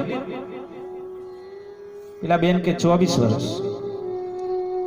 એટલે ડોક્ટરે કીધું કે બેન જો હું આમાં બધું જે મારે દવા નાખવાની છે એ ઉંમર પ્રમાણે અલગ અલગ હોય એનું પ્રમાણ, એટલે તમે મને સાચી ઉંમર કહો. જો તમે ખોટું કહેશો તો પછી દવા વધઘટ થઈ જાય તો તમારી આંખને નુકસાન થશે.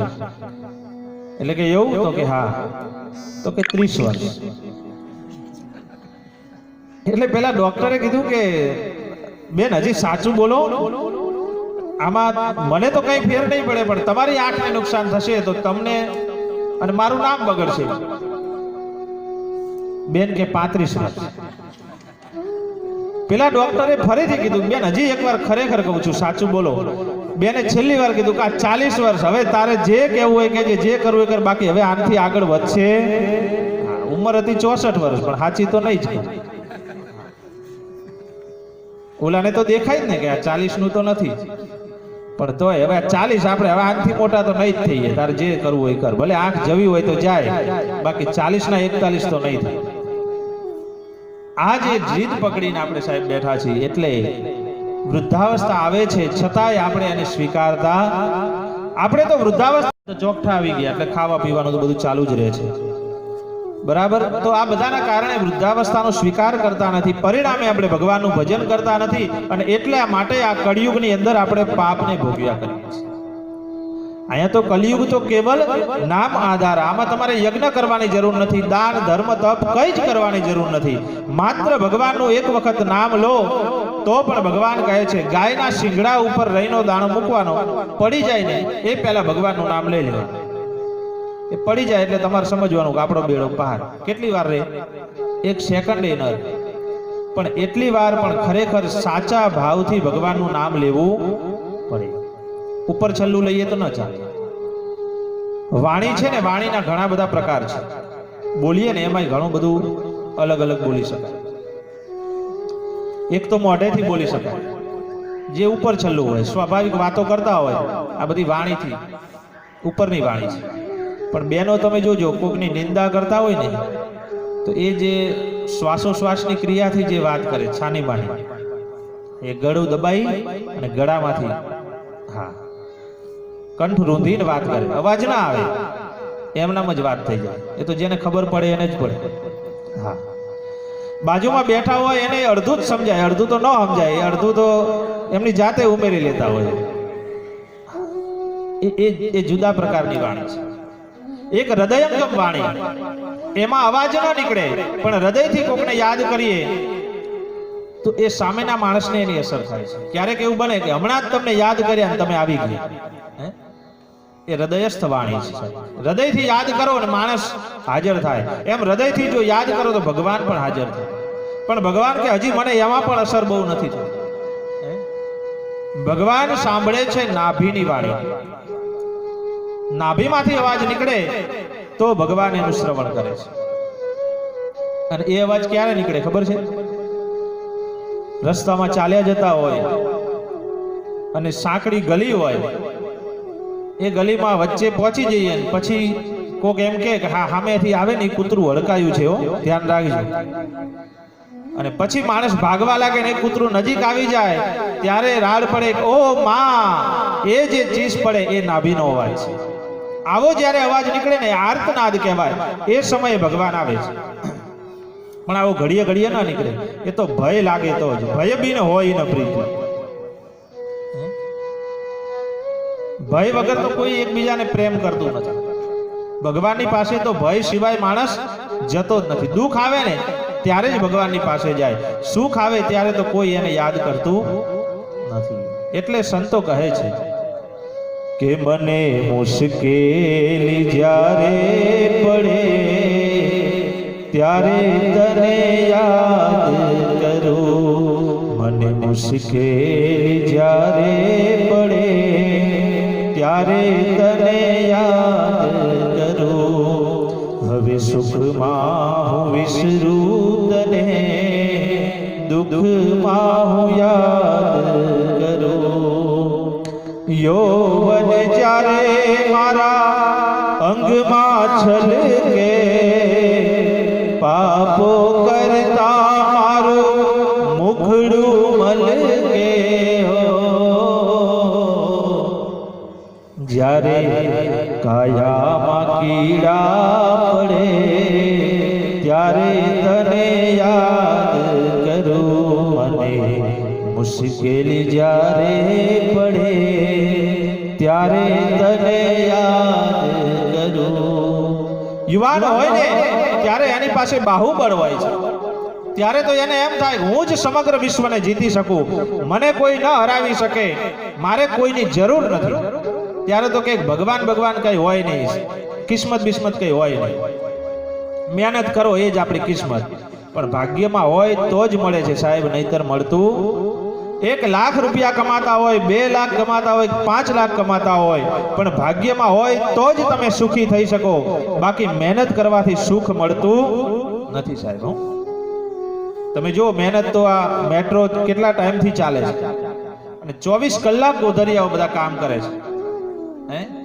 જો મહેનત કરવાથી જ સુખ મળતું હોય તો આપણા કરતા એ વધારે સુખી થઈ ગયા હોત. પણ ભાગ્ય બિના નર પાવત ના. મોટો એન્જિનિયર બને, ભણી ગણીને હોશિયાર બને, પીએચડી કરે, એન્જિનિયરિંગ કરે, નોકરી કરે પછી એનો શેઠ પૂછો તો કે થમ્સઅપ છે હો, હા, છતાં એનો પગાર એ કરતો હોય. આ ભાગ્ય છે સાહેબ.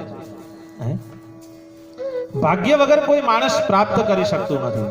પુરુષાર્થથી તો ખાલી પ્રારબ્ધ છે, બાકી એ પ્રારબ્ધના આશરે બેસી ન રહેવાય. ભાગ્યમાં હોય તો જ પ્રાપ્ત થાય છે. બાકી મહેનત કરો, કદાચ તમને પૈસા પણ મળે, એનાથી તમારો વ્યવહાર ચાલે, પણ સુખી થવું હોય તો તમારે ભગવાનનું ભજન કરવું. 5 લાખ રૂપિયા આવતા જો સાહેબ 2 રૂપિયાની ગોળી લઈ અને પછી સૂવું પડે, રાત્રે ઊંઘ આવતી નથી, એને સુખ ન કહેવાય. જમવાનો સમય થાય તો પહેલા કે મારી ગોળી આપો, નહીતર હું નહીં જમીશ, ડાયાબિટીસ. ભોજન કરવા માટે પણ ગોળી લેવી પડે, સુવા માટે પણ ગોળી લેવી પડે, એને સુખ ન કહેવાય. પહેલું સુખ તે જાતે નહીં, સ્વાસ્થ્ય, સુંદર શરીર. એટલા માટે ભગવાન કહે છે કે તમે તંદુરસ્ત છો ત્યારે મારી પાસે આવો, પછી તમે જ્યારે બગડશો ને ત્યારે હું તમને સુધારવા માટે આવીશ. પણ વૃદ્ધાવસ્થામાં આપણા ઘરની દેવ સેવા હોય તો એક જવાબદારી આપી દીધી, બા તમે નવરાત છો, તમારે જ પૂજા કરવાની. પછી બા રોજ ચાંદલો કરે, હવે મોઢું ક્યાંય હોય ને આંખ ક્યાંય હોય, બા આંખ ઉપર ચાંદલો કરે. પછી તમે રસ્તામાં રણમાં રજડતા હોય અને પછી ઘેર આવીને કહો ભગવાન તમે આવ્યા નહીં, પણ એની આંખ તો બંધ કરી દીધી. એમાં વાંક બાનો નથી, પણ વાંક આપણો છે, યુવાનોનો છે. આપણે તો જોતા જ નથી. જવાબદારી તો જેને ખરેખર કઈ દેખાતું નથી એ ભગવાનની પૂજા કરે છે, એ સમય તો વિશ્રામ કરવાનો છે. એટલે ભગવાન કહે છે કે જ્યારે વૃદ્ધાવસ્થા આવે ત્યારે નહીં, યુવાવસ્થામાં મારું ભજન કરો તો વૃદ્ધાવસ્થામાં હું તમારી સાથે છું. મૂડી હોય જ્યારે બે પૈસાની, બની જાઉં ત્યારે બહુ અભિમાની હો. જ્યારે ખાવાના સાસા પડે ત્યારે તને યાદ કરું, મને મુશ્કેલી જ્યારે પડે ત્યારે તને યાદ કરું. દિવાળી આવે એટલે બધાને બોનસની રાહ હોય, બોનસ મળશે. શેઠે અગાઉથી થોડી નાની મોટી જાહેરાત કરી હોય કે 1 પગાર જેટલું બોનસ મળશે, 1.5 પગાર જેટલું મળશે. આ એક આંકડો આપણા મગજમાં બંધાઈ ગયો હોય કે 25,000 બોનસ મળવાનું છે. પણ છતાંય દિવાળી સમય નજીક આવે અને શેઠના હૃદયમાં કંઈક કરુણા જાગે અને 25ના 35,000 કરે, એ માણસ ઘેર હરખાતો આવે, પત્નીનો હાથ પકડે ને કે હાલ પાર્શ્વ જ્વેલર્સમાં, તાર જે લેવું હોય લઈ. મળવાના જ નહોતા તો 10 તો વધારાના મળ્યા. ધનતેરસમથી આપણે ખરીદી જ કરવાની છે. એ વખતે સાહેબ એને સોનાનો હાર ખરીદવાની ઈચ્છા થશે, પણ વિચાર મનમાં ક્યારેય નહીં આવે કે નહોતા મળવાના, એ 10,000 મને વધારાના મળ્યા છે, 50 રૂપિયાનો ગુલાબનો હાર મારા હરી માટે લઈ જાઓ. આ વિચાર નથી આવતો, એટલે દુખી થવાય છે. આટલું જો કર્મ કરો, ભગવાન વધારે નથી માંગતો. એ 10,000 તો ભગવાન માંગવાનો જ નથી, એને તો જરૂર જ નથી, પણ થોડુંક તો મારા માટે આપો. એટલાક જો વિચાર મનમાં બેસી જાય તો પણ આપણો બેડો પાર થાય. અને એ વિચાર લેવા માટે ગરુડ પુરાણના શરણમાં જવું પડે. શરૂઆતમાં જ ભગવાન ભય લગાડે છે. શરૂઆત ભગવાને ક્યાંથી કરી? યમના દૂતોથી. યમના દૂતોનું જ વર્ણન કર્યું. આમ તો આપણને કોઈને જોવા ના મળ્યા હોય. કોઈ જોયા છે? ક્યાંય ન મળે, કોઈ દી ન મળે. પણ જેને જેને જોયા છે ને એ પાછળ કોઈને કહેવા રહેતો, એને તો ખાલી અનુભવ થાય છે. અને એ યમના દૂતોને જ્યારે જોઈ જાય છે, પરિણામે વહેલો વયો જાય છે. જે જોઈ જાય એ પછી વધારે લાંબુ જીવી શકતો નથી. યમના દૂતો તો એને મૃત્યુ સમયે જ દેખાય, અને એ સમયે પછી એને કાંઈ કહેવાનો અવસર મળતો નથી. માટે સમયને સુધારી લેવું છે. જ્યારે આપણી પાસે અવસર મળે, કોઈ સારું સત્સંગ કરતું હોય, કોઈ સારી સલાહ કરતું હોય, અને ક્યાંકથી સારો સુવિચાર પણ જો વાંચવા મળે, એવું જરૂરી નથી કે આપણને કોઈ ગુરુ જ શરણ આપે, કોઈ બ્રાહ્મણ જ આપણને સત્સંગ કરી શકે, કે કોઈ માતા પિતા જ આપણને સલાહ સૂચન આપી શકે. આપણું નાનું બાળક હોય અને એ બાળક જો રસ્તામાં ચાલ્યા જતા હોય ને જીદ કરે, પપ્પા મારે મંદિરે જવું છે, એને તો પેલો ઘંટ વગાડવાનો જ એને શોખ હોય, પણ છતાંય જો એ જીદ કરે ને એના કારણે થઈ અને આપણે જો મંદિરના ઓટે ચડી જતા હોય તો એ બાળક પણ આપણું ગુરુ છે સાહેબ. નહીતર તો મંદિરનો દરવાજો 15 મિનિટનો છે, પણ જતા જતા તો વર્ષોના વર્ષો વયા જાય પણ આપણે જઈ શકતા. પણ એ પરાણે જો આંગળી પકડીને આપણને લઈ જાય તો એનો પણ આપણે આભાર માનવો. એના કારણે થઈને તો થોડા નજીક ગયા. સમય ન મળે એવું ન હોય, પણ થોડો સમય દિવસમાં થોડોક કાઢી લ્યો. એક ગામની અંદર એક શેઠ રહેતા. ગામના ભૂદેવ બ્રાહ્મણ કાશીની અંદર ભણવા માટે ગયા. ભણીને પાછા આવ્યા એટલે આખા ગામના લોકોએ સામયું કર્યું. બહુ વિદ્વાન હતા. સૌ કોઈએ એમનો સત્સંગનો લાભ લીધો. પણ એક શેઠ એટલા બધા એમને પૈસા કમાવામાં રસ હતો, સત્સંગમાં આવે જ નહીં. એટલે ઓલા મહારાજે જોયું કે આખું ગામ આવે છે પણ આપણા શેઠ આવતા નથી, નગર શેઠ.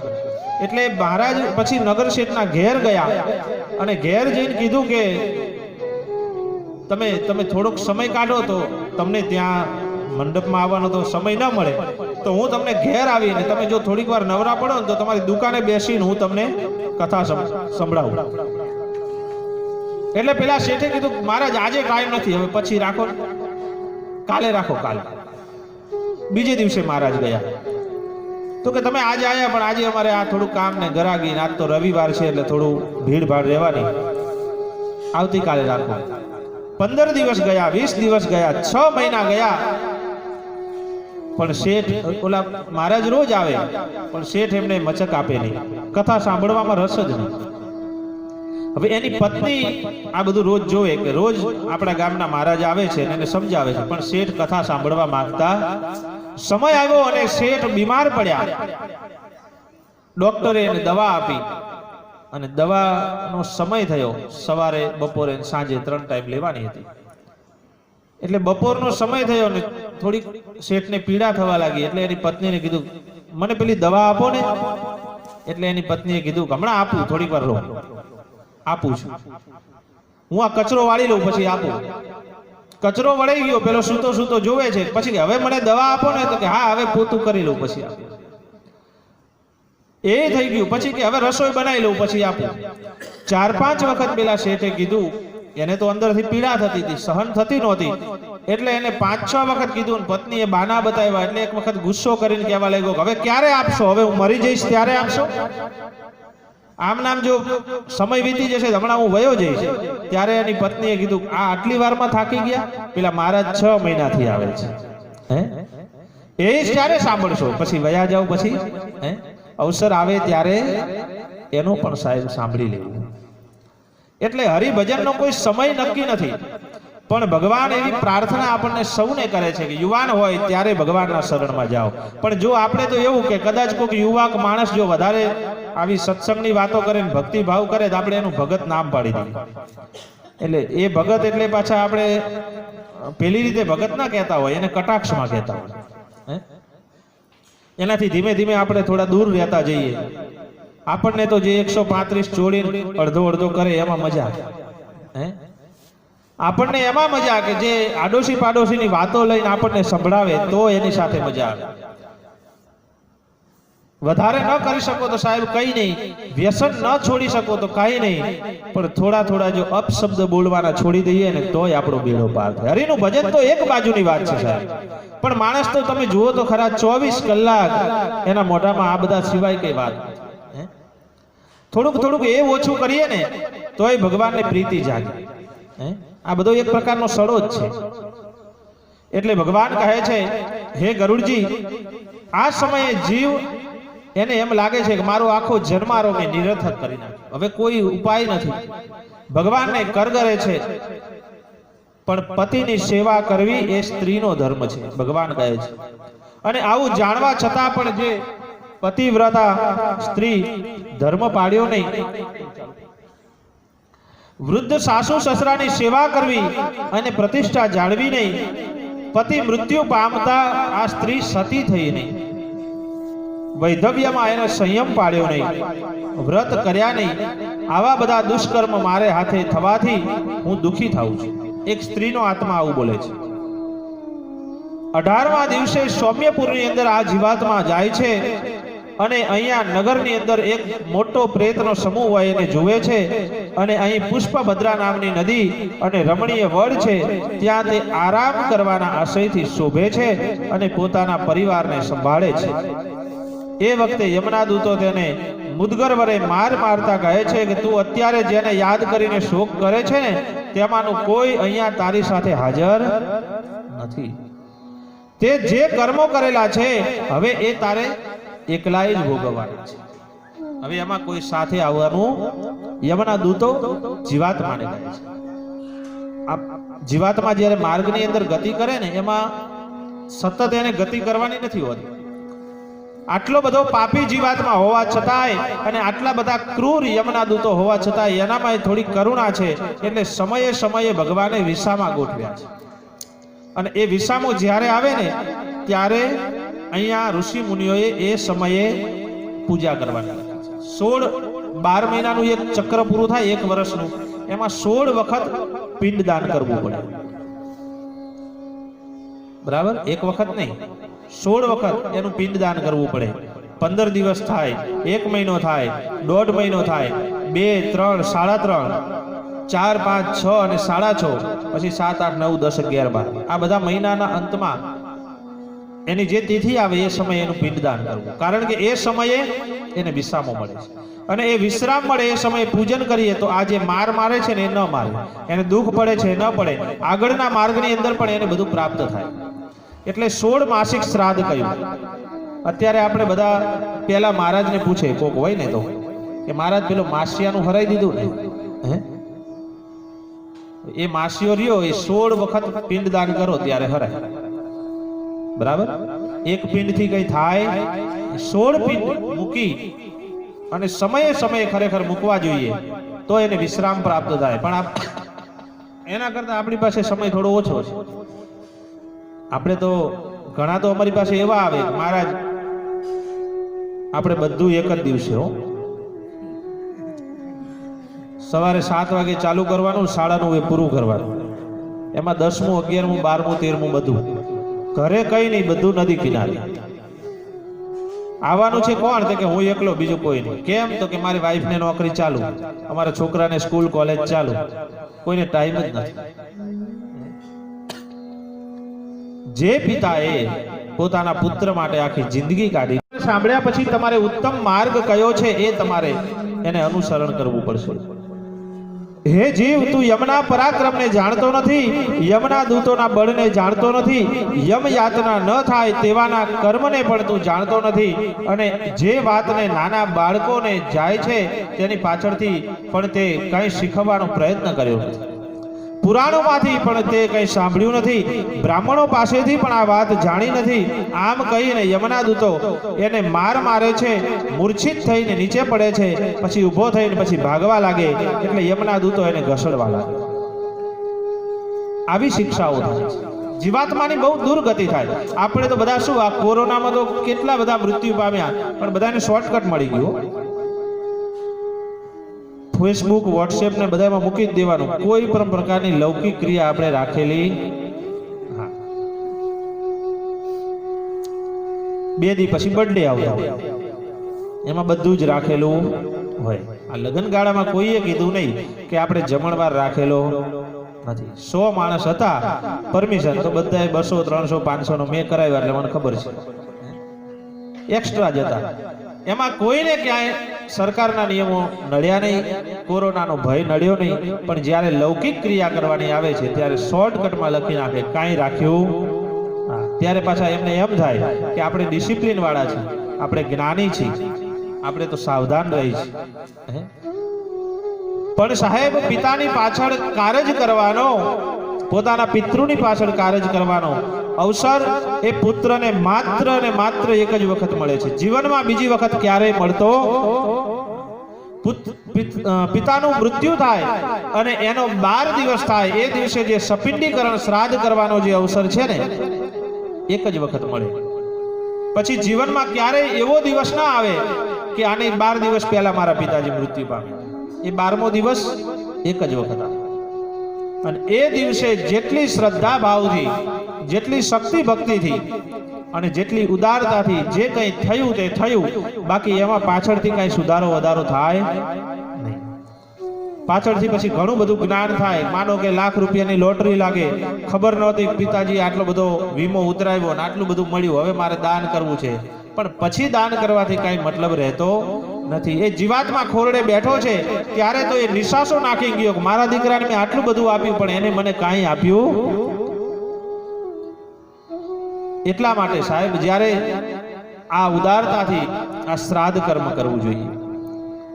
જે તે સ્થળે પોતાના પુત્ર પુત્રાદિએ આપેલા માસિક શ્રાદ્ધના પિંડને એનો ભક્ષણ કરી અને જીવ પોતાના આગળના સૌમ્યપુરના માર્ગે ચાલે છે અને 5મા મહિને કોંચનગરમાં પહોંચે છે. અને આ પછી આ જીવાત્મા, હે ગરુડજી, જેને જેને દાન કરેલ નથી તેને દુઃખ પામે છે. યમપુરીને 4 દરવાજા છે, તેમાંના એક દક્ષિણ દ્વારથી તેને લઈ જવામાં આવે છે અને અહીં તેને ભૂખ તરસ સતાવે છે. છતાં પણ યમના દૂતો તેને આગળ ધકેલે છે. એને કાંઈ ભોજન મળતું નથી, કારણ કે જીવનમાં એને કોઈને ખાવા દીધું, હા, ખાધું નહીં, ખાવા દીધું પણ. કારણ કે જ્યારે કોઈક માણસ આંગણે આવે ને એમ માનો કે જમવા બેઠું હોય, ભોજન કરવા બેઠું હોય, તો કકડાટ એવો શરૂ કર્યો કે પોતે તો ન જમ્યા પણ બીજાને પણ જમવા.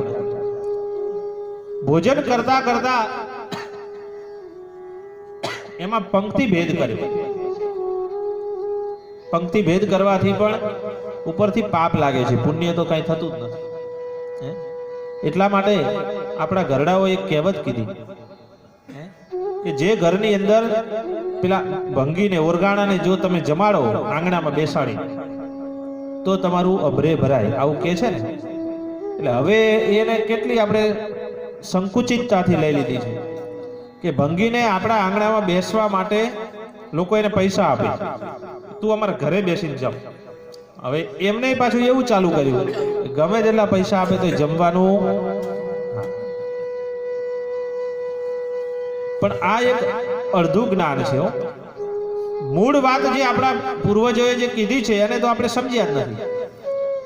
ખાલી એની ભાષાને પકડી લીધી, પણ એની પાછળનો હેતુ શું છે એ તો કઈ સમજ્યા જ નથી. આપણા પૂર્વજો એવું કહેવા માંગતા હતા કે તમારા આંગણે કોઈ પણ વ્યક્તિ આવે એની નાત જાત પૂછવાની નહીં. એ બ્રાહ્મણ હોય, ક્ષત્રિય હોય, વૈશ્ય હોય કે શૂદ્ર હોય, એને સમાન પ્રકારે બેસાડીને જમાડો. એમાં કોઈ પંક્તિ ભેદ કરશો નહીં. એની નાત જાત પછી પૂછો, પહેલા એને જમાડી લો. અને જમાડવામાં કોઈ પણ પ્રકારનો ભેદભાવ ન રાખો. આવી જ એની નીતિ હોય તો એનું અભરે ભરાય. પછી ખાલી આપણે તો એને ઓલાને જમાડવા માટે એને પૈસા આપતા હોય, પણ પછી પાડોશીનો દીકરો જો ભૂખ્યો આંટા મારતો હોય તો એને એક ઢોકળું ચાખવા દઈએ, હા, ત્યાં ડોળા કાઢે. ઓલું નાનું છોકરું આવે ને તો એ પાછા એ ભેદ છે. એનાથી કઈ ફેર ન પડે. તમે લાખ રૂપિયા આપીને ઓલાને જમાડો ને, કોઈ જ ફેર ન પડે. જ્યાં ભેદભાવ થતો હશે ત્યાં ભોજન નહીં. પછી પાછા કરે શું કે જમાડીને પછી કે થાળી તમારા ઘરે લઈ જાય. આ ભેદ છે. અને જ્યાં ભેદ થાય છે ને ત્યાં બધું નાશ પામે છે. ભેદ ન હોવો જોઈએ.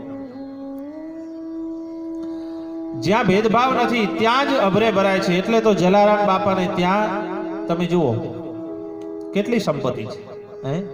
બગદાણા જાઓ કેટલી સંપત્તિ છે. કોઈ પણ સદાવર્ત અંતક્ષેત્ર જ્યાં જ્યાં ચાલતું હોય તમે જાઓ, આપણા જ દીધેલા પૈસા છે ને, આપણે જ લોકો દાન કરીએ છીએ. હવે આપણા 2-5 લાખ રૂપિયા લઈ અને જો આવડો મોટો પ્રસંગ કરી શકતા હોય અને આટલી બધી વીઆઈપી ફેસિલિટીમાં એ રહી શકતા હોય, તમને રાખી શકતા. જે દાન કરવા વાળો વ્યક્તિ છે એ અલ્ટોમાં, ફંટીમાં, સેન્ટ્રોમાં ફરતો હોય, આપણે 1-1.5 લાખ ત્યાં દાન કરી આવીએ. હવે સંતોને તમે જુઓ તો ઇનોવા કે ફોર્ચ્યુનર સિવાય ફરતા હે ને. પણ એનું કારણ એક જ છે, ત્યાં ભેદ નથી. ત્યાં જે કોઈ આવે બગદાણામાં જાય એને કોઈને નાત જાત દેખાડવામાં આવતી નથી. તમારું આઈ કાર્ડ બતાવીને આવો, આ લાઈનમાં બેસો, આ લાઈનમાં બેસો, કાંઈ જ નહીં. જે આવ્યા એ બધાને સાથે જમાડવા. એટલા માટે જ્યાં નિર્ભેદપણું છે ત્યાં ભગવાન ભંડાર ભરે છે. તો હે ગરુડજી, આ પ્રકારે ભૂખ તરસ તો બધું લાગે છે, પણ માણસ એને જીવનમાં ભોજન કોઈને કરાવ્યું નથી એટલે એને પ્રાપ્ત થતું નથી. આગળ ભગવાન કહે છે કે જ્યારે જ્યારે એને સમય મળે ત્યારે એને ભોજન કરાવવું જોઈએ. ત્રીજા અધ્યાયની અંદર ગરુડજીને ભગવાન કહે છે, હે ગરુડજી, હવે તમે સાંભળો. ત્યારે ગરુડજી પૂછે છે કે હે પ્રભુ, આ યમના દુઃખો સહન કર્યા પછી આ જીવને બીજા કયા દુઃખો સહન કરવા પડે? તો ભગવાન કહે છે, હે ગરુડજી, હૃદયાઘાત લાગે એવી વાત તમને કહું. નરકનું આદિથી અંત સુધીનું વર્ણન કહું એ તમે સાંભળો. આ બહુ ભીતિ અને 44 યોજનનું આ નગર છે, અને આ નગરની અંદર જેવું જેવું પાપ કર્યું હોય ને એવા પાપનું એને ફળ ભોગવવું પડે છે.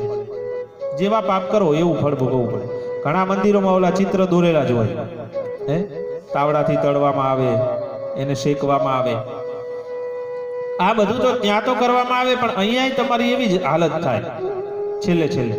એમાં કોઈ પણ પ્રકારનો ભેદ હોતો નથી. માણસ જીવનમાં જેવું કરે છે એવું જ ભોગવે છે.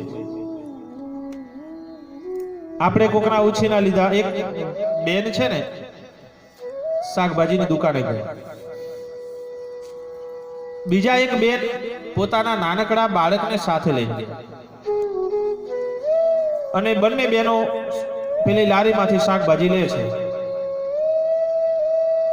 પહેલા જે એકલા બેન આવ્યા હતા એમને શાકભાજી લીધી, અને શાકભાજી લઈને પેલા ભાઈને પૈસા આપ્યા, હિસાબ કરાવ્યો, પણ એને એક 10 રૂપિયાના લીંબુ લીધા હતા, એને ગણાવ્યા નહીં. બેન પૈસા આપી દીધા, પૈસા આપીને પાછા વયા ગયા. પેલા બીજા બેન જે પોતાના બાળકને સાથે લઈને આવ્યા છે એને આ બધું જોયું કે બેને મફતના લીંબુ લઈ લીધા ચોરી કરીને. એટલે એ બેન એને પાછા એને કઈ કીધું નહીં, પણ એ નીકળી ગયા. થોડીક વાર પછી ઓલા બીજા બેને શાકભાજીનો હિસાબ કર્યો, અને પેલા ભાઈએ જે પોતાની પેટીમાં જોયું તો ખબર પડી કે પેલા બેન એક 100ની નોટ વધારાની આપીને ગયા છે. આપવામાં એમને ભૂલ થઈ. એક જ નોટ આપવાની હતી, પણ ખોલી તો એમાંથી 2 નોટ હતી. એટલે પેલા બીજા બેન જે પોતાના બાળકને સાથે લઈને આવ્યા હતા એને પોતાના બાળકને સમજાવ્યું, બેટા જો, પેલા બેન અભી હાલ જ અત્યારે જ 10 રૂપિયાની ચોરી કરીને ગયા, પણ 100 રૂપિયા મૂકીને ગયા. ભગવાન 10 ગણું પાછું લેતા જરાય વાર કરતો એક જ સેકન્ડ છે, પણ છતાંય આપણને ઠોકર વાગે પણ આપણે સમજતા. એ તો હોય, હવે એ તો થાય, કઈ એમાં કઈ એવું ન હોય. એ તો એને કર્યું એટલે આપણને થાય એવું ન હોય. એમ કરીને મન વાળી લઈએ, બાકી એ વાતનો સ્વીકાર કરતા નથી. અનુભવ થવા છતાં પણ માણસ સુધરતો નથી. આપણે શુદ્ધ સૂત્ર લઈ લીધું છે કે હમ નહીં સુધરેંગે, બસ જેવા છીએ એવા છીએ. એટલે ભગવાન ગરુડજીને કહે છે, હે ગરુડજી, એ પાપી જીવ એના માટે દુઃખ આપનાર બને છે. જીવનના બધા કાર્યો સૂર્ય, ચંદ્ર, અગ્નિ, વાયુ, આકાશ, ભૂમિ આ બધા જ આ યમના સંધિકાળને જાણતા હોય છે. યમરાજ આ પાપી જીવને પોતાની પાસે બોલાવે છે ત્યારે તે પોતાનું ઉગ્ર રૂપ પ્રગટ કરે છે. આ સાથે ચિત્રગુપ્ત અને યમના દૂતો પણ એવું જ ભયંકર રૂપ ધારણ કરે છે, અને પછી એ જીવને ત્રાસ આપે છે. એ જીવને પૂછે છે કે હે જીવ, તે અહંકારમાં આવી અને ઘણા ભયાનક પાપ કર્યા, રાજી ખુશીથી કર્યા છે, અને એની સજા ભોગવતા હવે તને કેમ તું થરથર ધ્રુજવા લાગે છે? ચિત્રગુપ્તનું કથન સાંભળીને જીવ રડતો રડતો બંધ થાય છે. ત્યારે ધર્મરાજ તેના કર્મો અને એની સજા જણાવે છે, અને પછી યમના દૂતો એને ભયંકર સજા કરે છે. ગરુડજી યમરાજાના આ આજ્ઞાને અનુસરનાર ચંડ પ્રચંડ આ યમના દૂતો 1 યોજન ઊંચાઈ વાળું જે એક વૃક્ષ હોય એની ઉપર એ જીવાત્માને બાંધે છે અને એને ઊંધો લટકાવે છે, નીચે અગ્નિ સળગાવે છે, આ બધા પ્રકારના એને દુઃખ આપે છે। ઘણો માર મારતા જીવ બેશુદ્ધ થઈ જાય ત્યારે યમના દૂતો તેને કહે છે કે જ્યારે તું મનુષ્ય હતો ત્યારે અન્નનું દાન તે કર્યું નહીં, જળનું દાન તે કર્યું નહીં, પિતૃઓનું તર્પણ પણ તે કર્યું નહીં, સત્સંગ પણ કર્યો નહીં, તીર્થયાત્રા કે દેવ પૂજન કર્યું નહીં, આમાંનું એકેય કાંઈ કર્યું નહીં, એટલે